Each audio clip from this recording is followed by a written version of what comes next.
Merci d'être avec nous pour ce livre que vous nous avez donné, qui est paru chez Odile Jacob. Coureur des océans. Ce livre, il arrive à point parce qu'il nous permet d'en savoir un peu plus sur ce que vous êtes.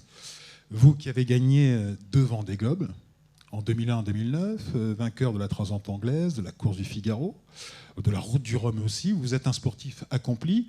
Alors, j'ai lu avec une grande passion ce livre qui raconte votre vie, votre ascendance et votre course. Mais avant toute chose, je vais vous demander quelque chose de très difficile. Très difficile. Ça commence pas bien. Non, parce qu'un jour, on en a parlé tout à l'heure, je me suis retrouvé sur quelque chose de très simple, hein, c'était un Hobbycat en mer Rouge, et j'ai eu peur et j'ai pris beaucoup de plaisir. Alors je voudrais juste que, là, vous nous expliquiez un peu ce qu'on peut bien ressentir. Moi, je suis tellement imprégné de tout ça, c'est tellement devenu une partie de moi-même que j'ai du mal à le décrypter pour le retranscrire en paroles.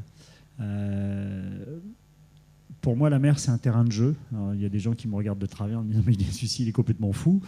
Non, je ne me considère pas comme fou, au contraire, plutôt pragmatique. D'ailleurs, le bouquin, il a failli s'appeler « Les pieds sur mer », pour dire que voilà, j'étais quelqu'un, même si je naviguais et passais beaucoup de temps sur la mer, j'étais aussi quelqu'un qui avait les pieds sur terre, dans le sens de quelqu'un qui ne fait pas les choses au petit bonheur la chance, de façon assez pragmatique.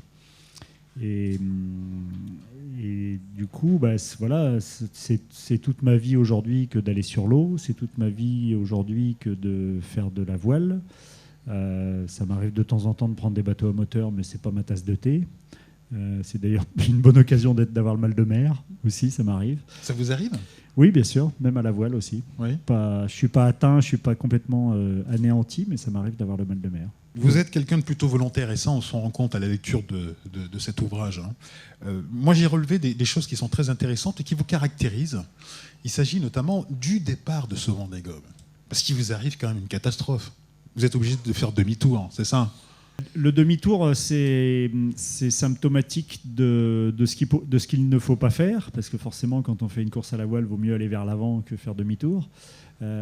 Et paradoxalement, moi j'ai vécu ça vraiment comme un arrêt au stand, comme un pit stop en voiture, dans la zone de vie, donc on appelle la cabine du bateau. Il y a des caisses à eau, donc des caisses à eau de mer qu'on appelle des ballasts, qu'on remplit avec de l'eau de mer à loisir selon l'allure et le bord sur lequel on navigue. Et l'un de ces ballasts quand je l'ai rempli, fuyait. La fuite coulait dans le compartiment du moteur qui est au milieu entre ces 2 ballasts, justement.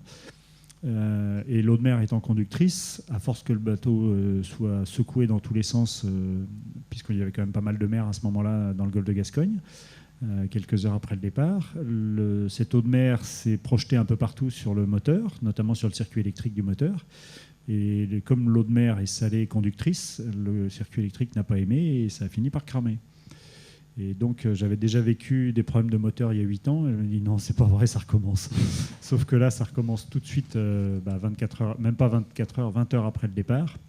Et au Vendée Globe, qui est une course sans escale et sans assistance, il y a une toute petite nuance, dérogation.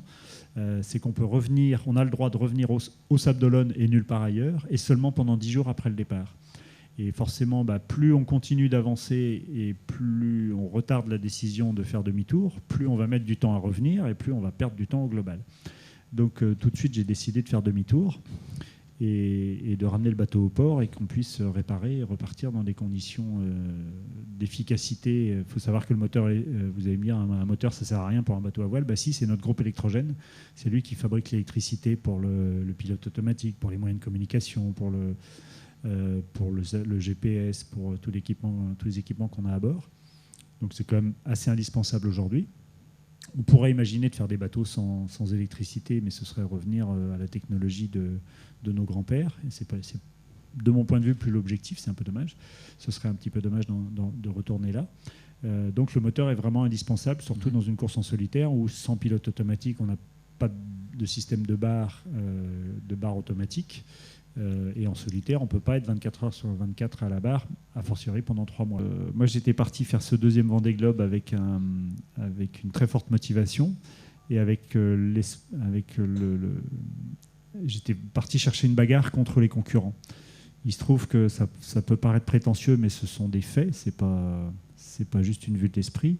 Le deuxième arrive presque 6 jours après moi. J'ai envie de dire, où est la concurrence ? Si c'est pour refaire un Vendée Globe sans concurrence, 3 mois, 1 mois et demi sans véritable sollicitation, c'est dur, c'est long. Et le début de la course, pour moi, était beaucoup plus facile que la fin. Donc si je comprends bien, en étant très prosaïque, vous préféreriez terminer deuxième avec une bonne bagarre que de terminer premier avec 6 jours d'avance. Tout à fait. C'est incroyable ça. Non, c'est... Voilà. Chacun est comme... Moi, j'ai pas de... Je pense qu'on est tous différents, et tant mieux. C'est aussi ce qui fait la richesse de l'être humain. Moi, effectivement, j'aurais bien aimé me bagarrer jusqu'au bout. C'est pour ça, par exemple, que cet été, dans quelques semaines, je vais faire la Solitaire du Figaro. On devrait être 52 ou 53 concurrents. Parfait. Avec tous les mêmes bateaux, donc c'est le bonhomme qui fait la différence, plus que jamais. Sur la fin de la course, vous avez plutôt géré parce qu'on avait l'impression que vous leviez le pied parce qu'il n'y avait pas de concurrence, ou vous étiez quand même au maximum des possibilités du bateau? Non, j'étais bien en dessous. J'étais bien en dessous. D'ailleurs, pour la petite histoire, vous avez peut-être suivi le Vendée Globe virtuel, la régate virtuelle. Il y a eu plus de 300 000 participants. Et en fait, pour faire en sorte que les deux flottes arrivent à peu près en même temps, pour maintenir un peu le suspense, sur la version virtuelle, ils ont été obligés de dégrader un peu les performances théoriques des bateaux pour s'adapter au rythme que nous on avait, qui était bien en dessous de l'optimum. C'est pour ça que, n'en déplaise à Jules Verne, mais même avec ces bateaux-là, même sur cette course-là, on aurait pu mettre